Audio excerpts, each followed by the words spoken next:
Welcome to Mixology, where Shannon, Howard, and I talk about the intersection of customer education and customer marketing as the scale engines to customer success.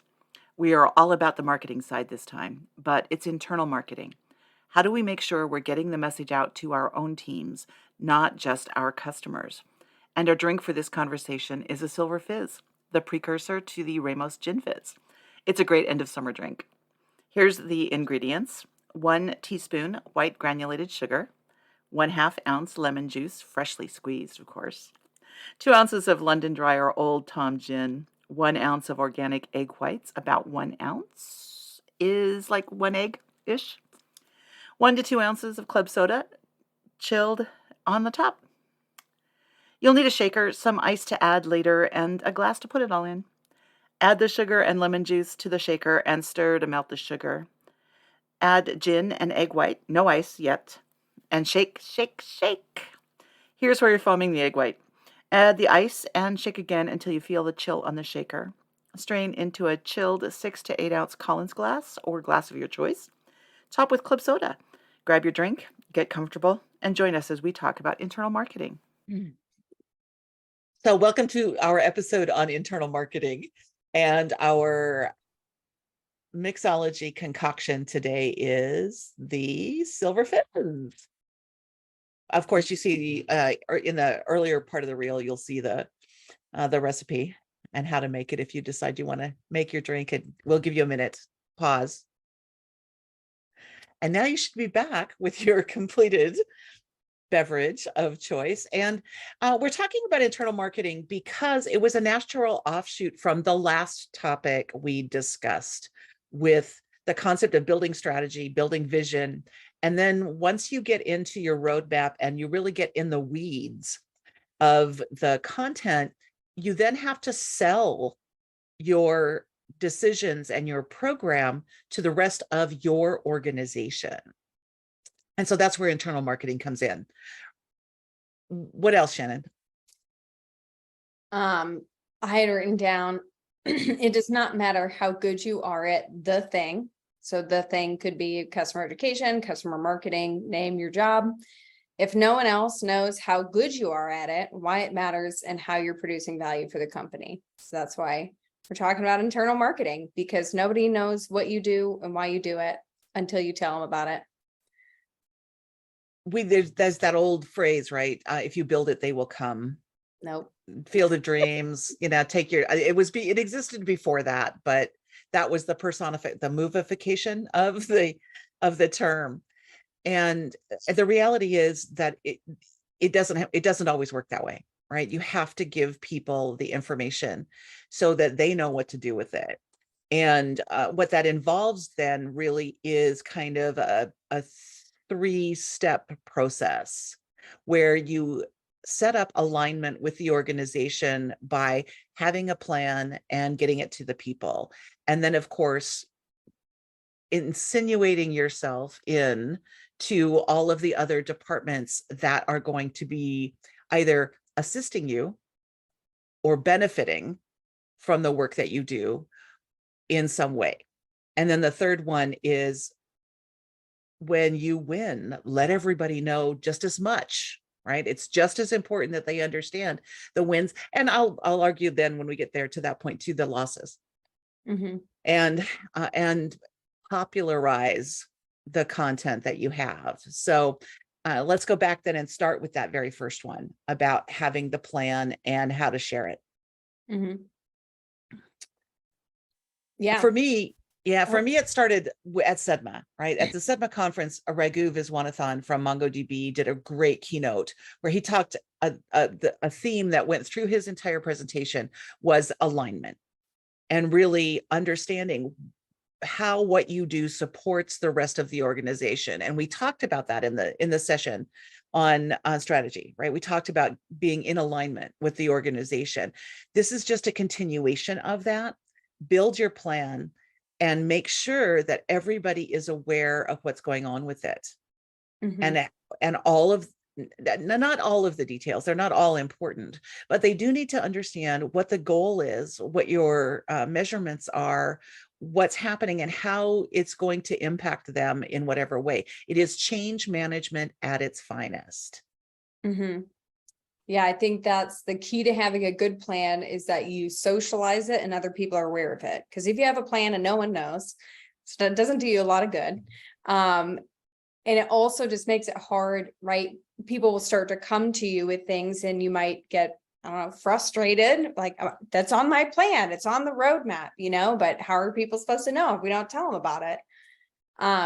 Yeah, so I think having that plan, socializing it with other people, and then, like you said, how does this impact me? And I'm a big fan of adding slides like, that's cool, Shannon. Now what? Like, why do I care? What am I supposed to do with this information? And giving them that so what, type slide.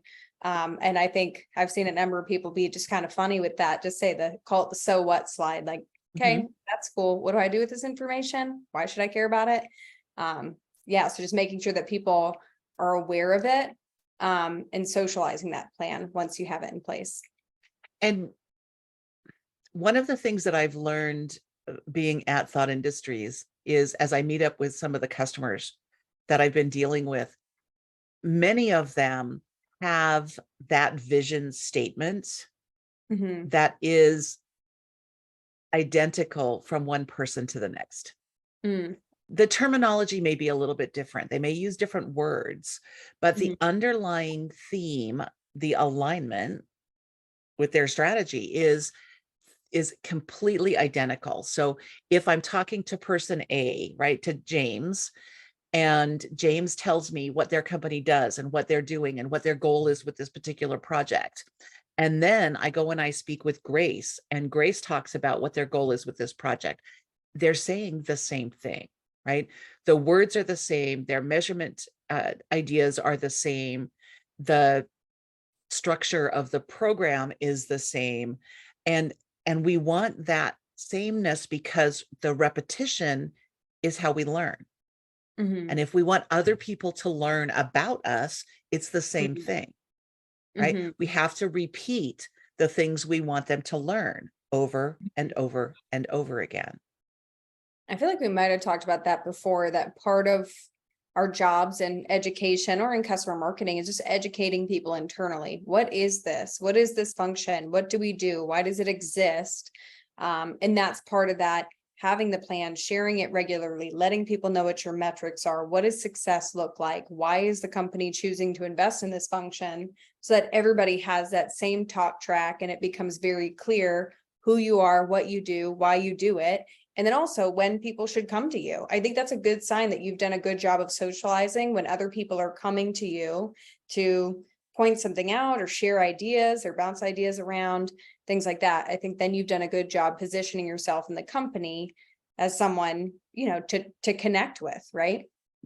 Truth. I think that is one of the personal metrics, right? The first time you have somebody come to you and ask you a question about whatever, right? Again, you're my community, right? What's going on in community, or references and referrals, or the new course that we just dropped in the academy 2 weeks ago. And when people come directly and ask the question, whether it's in person or in a Slack message or even an email, that shows that you are resonating, right? That people know who you are and what you're trying to do, and that you should be the one answering their questions, which is the goal I think that I'm looking for, right? In that alignment, is I want everyone to think of us as partners in delivering to our customer base. And the only way we can do that is if they know I exist, number one, and they know what I do, so that they know when I'm the right person and when I'm not. Sometimes I'm not the right person, and it's okay to not be the right person. But you want them to think of you, right? Not to, exactly. When you said, think of me as a partner, I thought, think of you, period. But yeah, think of you as a partner too. But then you said that. Okay, so which leads us to tip number 2 is, how do we get seen? How do we get remembered and noticed? And one way to do that is to just get in on recurring meetings. We don't need to start up all of our own meetings that everybody can hear about all these great things that we're doing. we can jump in on things that are already happening. So I was talking with Danielle Evans from Sendoso recently, and she was talking about kind of presenting to at an all hands, presenting to the company what her team was doing and the progress that they had made and some of the results that they'd accomplished, which will go into tip 3. But it was just this, most companies have an all hands maybe once a month, once a quarter, and it's a great opportunity to get on the agenda and get your stuff front and center in front of everybody else. What Completely else? agree. You know what? I like the all hands. I also like the idea of being in on various team meetings. Yep. Right. So if the CS team is having their biweekly, then once a month or once every third meeting or fourth meeting, try to get in on their calls so that you can get in front of them. Because again, that team is the one that is going to be the customer facing one-on-one. So it makes sense for us to keep them informed and keep them in the loop. I tried to do what they're hearing and what they're experiencing, because maybe sometimes there's, it would be really helpful to add this over here, or my customers are having a hard time finding this. Is there a different way that we can surface that? Like you're getting good feedback and sometimes really quick wins too, which not only let you surface the things that you're working on to them, but then also solve some problems that are helping you build a closer relationship, better alignment. You've got that buy-in from them. I like cross-functional meetings the best. Okay. I think that anytime I can get customer marketing, customer education, sales, my account managers, and my success team and my support team all in the same call, that's a huge win. Because though the functionality of that team is greater than each of the individual pieces. And because they can take it all back, right? It's the knowledge that we have gets then shared back with a little bit of effort, because it's the same core group of people most often, right? Meeting on whatever that cadence is, biweekly, once a month, whatever. So I love the idea of anything that we can do that's cross-functional by its very nature. I tried to do a newsletter initially, and I've seen it successful in different places. But when we talk about marketing and education, we talk about them and go the places where your people are, right?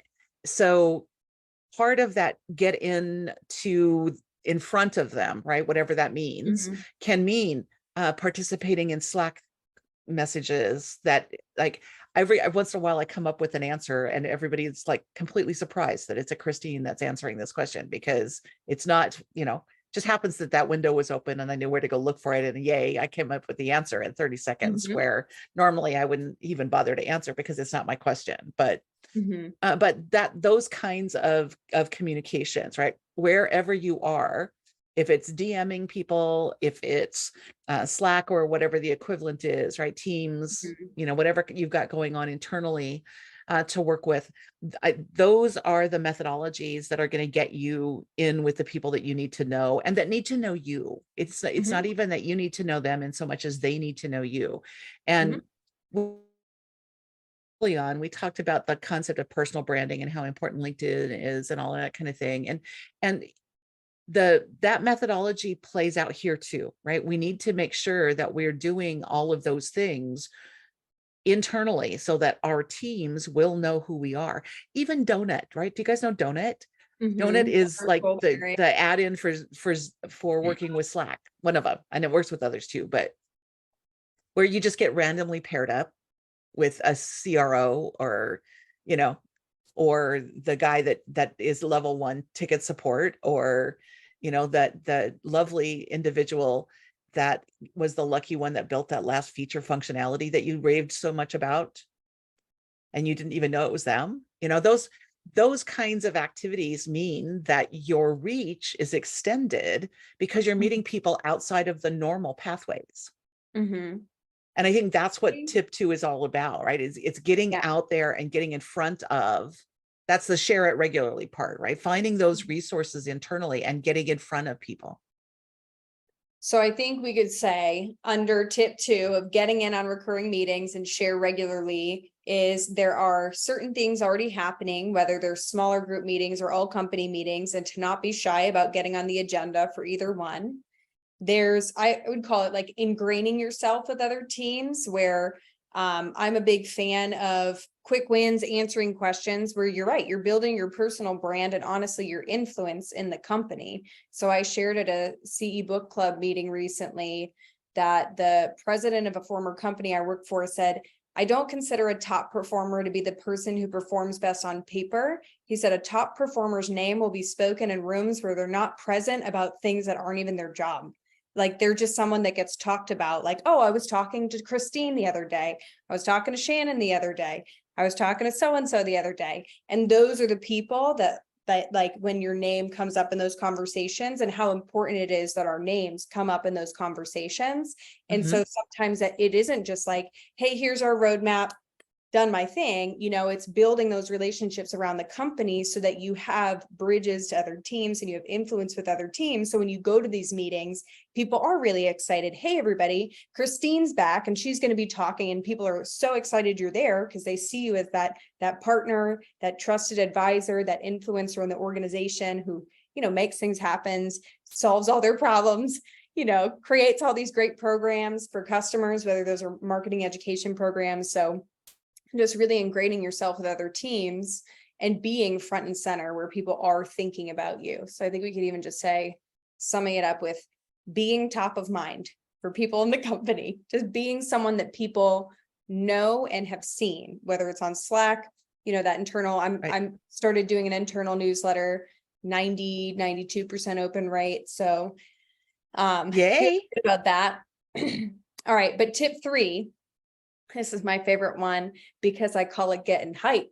But sharing your wins and being hype about it, like talking about all the great things that you've done and the fantastic results and sharing stories. We should be like so quick to pray, because it's not just, you know, praise for ourselves. Usually it's praise for our colleagues, our teammates, our customers, right? Like partners in the company. Yeah. It's usually things that amplify the voice of our organization or the voice of our customers within the organization, right? And the way, there are lots of ways to do that, more so than just like winning an award, right? It's also about reaching your goals, right? When we talked about planning, and we'll at some point go into a greater detail about the nuts and bolts of like budgets and all those kinds of cool things, but the structure of saying we're going to do these 3 things this year, and of these 3, when it gets to be Q2 and we're now talking about it, we can say in Q1 we achieved everything that we said we would do. Right, we made it, we did all of those things, yay. And now let's move on and go into these next steps. Okay. And how did we compartmentalize? Wait, how do we compartmentalize and build out? So pro tip, never talk about what you're about to do without first recapping and calling out what you have already done, right? Like I tell people, we have to remember that everything that we do or don't do communicates something to other people and other teams. So if we are hitting our goals and we're talking about that, or we're accomplishing all of our programs, we're showing we're consistent, we meet our objectives, we get the job done, right? Like we're communicating confidence and reassurance, so that when you talk about your next quarter programs, people know, well, of course that's going to happen. Yeah. Right. Yeah. There's a lot of people who sling false promises in the world, and like, but not Kristine. No, like we know that we can count on this happening. Not Shannon. No, not Shannon. I love to recap. But we also do need to talk about the big wins, right? When we do something that brings attention on the work that we do from outside of the organization, so that people recognize that the picture that we present is bigger than just us, right? So that if you do get an opportunity to talk to others about the programs that you have, and Mhm. then it's referenced later, you can come back and say, we were talking about this, and oh, look, it's referenced now on a LinkedIn post or on Mhm. something. And you can say Yeah. that feedback comes back to Thought Industries in my case, right? Hmm. And we Yeah. can get the opportunity to amplify the programs that we have, which it's kind of, aside from the coolness factor that it brings you personally, right? But it's also that coolness factor goes back to the internals, right? They Hmm. now see that the work that you do is valued by others too, Yeah. right? Yeah. That's, I think, sharing anytime someone, right? So if you're hosting a live training and you get a great piece of feedback on your feedback form, or if you're hosting a live webinar, right? And people leave a great comment, like sharing some of that and shouting out, hey, like today we had a great call with such and such customer or such and such person in the industry. And here's some of the commentary that came from the form. Here's what people thought of it, right? So I do that with customer story releases, as what people have said, and I use that to remind people about this piece that we've put out. Or when I go to ask them to promote something, I'll remind them of, hey, like this has already been viewed by these accounts or these logos, right? So just helping people to see, because I think about that philosophy that everybody wants to be part of a winning team, right? So Mm-hmm. if you can show the wins, people want to be involved. And then also that recognition of the other people who were involved in the wins, right? So every time we launch something new, I just kind of list out like this person over here who had the idea, and our graphic designer, Jenny, who made it look awesome, because if I did it, it would not look awesome. And then, these people over here who provided subject matter expertise, and this person here who edited, right? So I don't know, just thinking, when you recognize other people, you don't even have to be like the star of the show. And I guess this is maybe one of my tips on sharing wins, is I think people feel really uncomfortable about it because they don't want to be the center of attention and they don't want to brag. But you could share wins without making it all about you. You can share the wins of other people, and in the process become still draw attention to yourself in a way that is good, because people see you and know your name. But it doesn't even have to be about you. Like, look at how glorious I am, and look at all these, we don't have to do that. We can just acknowledge the great work that people on our team are doing, acknowledge something great that happened to one of our customers, and then people get to know you as almost like a bearer of good news, right? Like, Kristine posts in the Slack channel, it's probably good. Well, there's two parts to that too, right? The first is that you can leverage all of those good words about all of the people and share the wealth, right? Mhm. Yeah. That's part of it. The second part too is when you then do at some point have to bring bad news, Mm-hmm. people are okay with it in ways that they may not be if all you ever do is bring bad news, right? If they're so So, used to things being great or good, or mhm. look at what I've got, right? The list of achievements continues to get longer. Mhm. When you come back and say, we're not going to hit this number, here's Mhm. why, right? The thought process behind that is just as thoughtful, Mhm. right? By the people that you're talking with, because they've been a part of this journey all along, right? That, Because, right? yes. Yeah, that people see the journey. This is the thing I hate to see for people, is they do great work, but it's kept under wraps. So then when something bad happens, it's like, are you doing Where your did that come job? from? Like, yeah, like I thought you were doing your job this whole time, but like maybe I wasn't paying attention. I don't know. Right. And it's so easy. It is stupid easy for people to get to that mindset, because you just don't know what you don't know. Right. And everybody has this weird phenomenon. I've never worked somewhere in any industry for any type of company where people did not think their job was absolutely the hardest and everybody else's was easy. Right. So then if you haven't been communicating what you're working on, people are like, how did you drop the ball?